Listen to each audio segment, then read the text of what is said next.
Bonsoir à tous. Il y a une question à laquelle je vais répondre parce qu'il y a quelqu'un qui m'a posé la question. Est-ce que c'est vrai que le Congo-Brazzaville a résilié les contrats de cession de terres avec le Rwanda?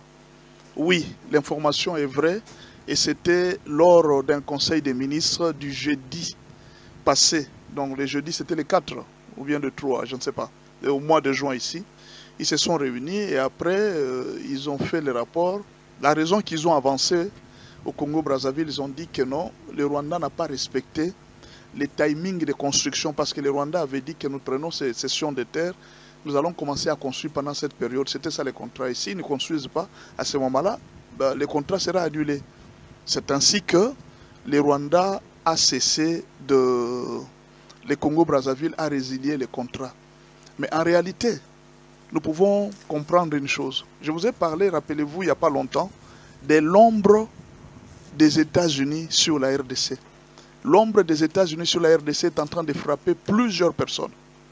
Il y a beaucoup de gens qui sont en train d'être frappés chaque jour à cause de cette ombre des États-Unis. Au fait, pas même frappés. Il y a des gens qui ont peur. Peur d'avoir des problèmes avec les États-Unis. Les gens ont peur d'avoir des problèmes avec les États-Unis. Je vous ai donné plusieurs exemples. Aujourd'hui, le président Félix est au Conseil de sécurité comme membre non permanent et le président Félix assure la vice-présidence des Nations Unies. Est-ce que vous comprenez ce que ça veut dire? La RDC, pour ne pas dire le président Félix Tshisekedi. Vous comprenez ce que ça veut dire? Nous arrivons au Rwanda. Tous les présidents de la CEMAC ont dit non.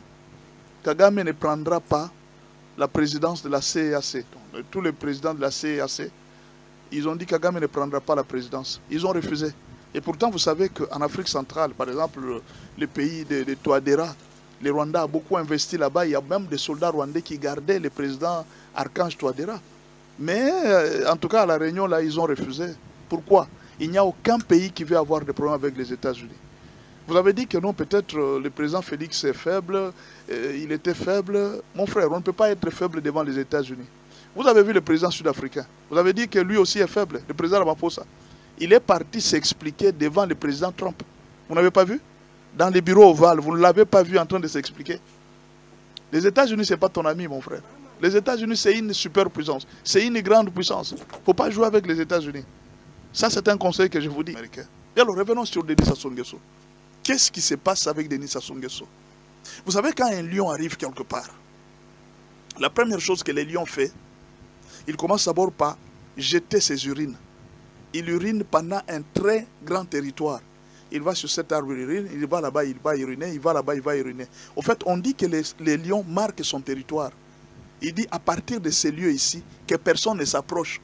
C'est ce qui est en train de se passer aujourd'hui. C'est-à-dire, les États-Unis sont en train de marquer la RDC. Ils disent que non, à partir d'aujourd'hui, ne touchez plus à la RDC. N'approchez pas de la RDC, parce que nous sommes là. Le lion est là. On n'approche plus. Alors, Sassou Nguesso a voulu jouer à l'aventure. Il a voulu jouer le double jeu. Quand il a voulu jouer le double jeu l'a rattrapé. Ça l'a rattrapé. La première frappe. Plus question des Congolais aux États-Unis. Quand Denis Sassou remarque ça, il dit, ça devient sérieux. Peut-être que je suis frappé à cause du président Kagame. Non, peut-être que je suis... Maintenant, qu'est-ce qui va se passer? Tout le monde va commencer à éviter le président Kagame. Pourquoi? Parce qu'il a un problème avec les Américains. Tout le monde va commencer à l'éviter. Et surtout que la RDC se retrouve aujourd'hui au Conseil des Nations Unies. Tout le monde va commencer à éviter le président Kagame. Maintenant, aujourd'hui, le président Denis Sassou Nguesso a compris. Peut-être avec retard. Le président Félix Tshisekedi lui avait dit pas ça. Si le Rwanda est ici, nous ne serons pas en sécurité. Si même le Rwanda commence à exploiter les terres pour cultiver, ils vont déverser ça à Kinshasa. Leurs marchandises, au Congo-Brazzaville, il y a combien d'habitants? C'est moins de 6 millions d'habitants. Tout le Congo-Brazzaville. Mais Kinshasa en face, seulement la capitale de Kinshasa, c'est près de 20 millions d'habitants. Mais si aujourd'hui le Rwanda commence à faire l'agriculture là, c'est pour déverser sa marchandise où? À Kinshasa, bien sûr. Mais on a dit au président, laisse ça, ce n'est pas bien. Non! Nous sommes en février. Pendant qu'on donne on donne l'embargo sur le Rwanda avec la résolution 2773, Denis Sassou Nguesso est contre cet embargo. il est contre les sanctions contre le Rwanda. Et il demande que le président Félix Tshisekedi négocie avec le président rwandais. Comme s'il ne sait pas que le président Félix avait déjà accepté depuis décembre de négocier avec Kagame et Kagame avait refusé. Donc le vieux a ignoré l'information de ce qui s'est passé à Luanda. Au lieu de conseiller à Kagame, non, il a voulu couvrir Kagame pour exposer Félix Tshisekedi. Maintenant là, regardez la première punition qu'il vient de recevoir. Aucun Congolais n'ira aux États-Unis. C'est à cause de lui que les Congolais sont en train de subir ça. C'est à cause du président. Pourquoi? Parce qu'il a fait une mauvaise alliance. Et puis même sur le plan spirituel, Kagame est en train de marcher avec le sang de plus de 15 millions d'habitants. Il devient maintenant une malchance pour quiconque s'associe avec lui. Peut-être vous avez oublié. Rappelez-vous quand Ruto s'est associé à Kagame en rejetant Félix. Vous savez ce qui s'est passé au Kenya? Les Kenyans ont fait des marches, ils ont brûlé, ils ont failli même, ils sont même entrés même à l'Assemblée, au bâtiment de l'Assemblée pour brûler. Et ils ont commencé à appeler leur président Zaché. Vous comprenez? Pourquoi? Parce qu'il s'est allié au Rwanda. Kabila s'est allié au Rwanda. Bon, je ne sais pas s'il s'est toujours allié ou bien s'il s'allie maintenant. Mais pour le moment là, je vous dis la vérité. Kabila est dans les pétrins. Kabila est dans les difficultés. Et je vous dis dans les jours qui viennent, même Kagame ne saura plus recevoir Kabila. Ça, je vous dis la vérité. Observons, hein? Moi je fais juste les analyses. Observons-nous tous. Même Kagame pourra refuser de recevoir Kabila dans les jours qui viennent.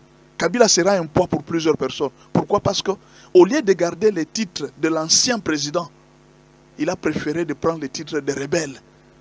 Imaginez un peu que quelqu'un s'abaisse. Au fait, essayez un peu de réfléchir.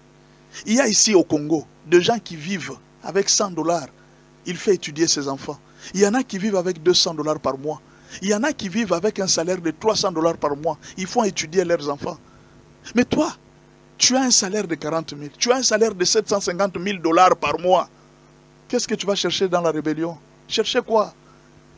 La cupidité, c'est quoi finalement?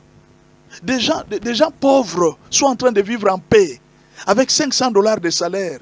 Mais il y en a qui gagnent 40 000 $, qui continuent à voler, qui continuent à faire du mal aux gens pour gagner encore plus. Non. Dieu est juste, mes frères. Dieu est juste. Ce qui arrive au Congo-Brazzaville, ce n'est qu'un début. Les lions ont déjà marqué ses urines. Les États-Unis ont déjà marqué leur territoire. Touchez pas à la RDC.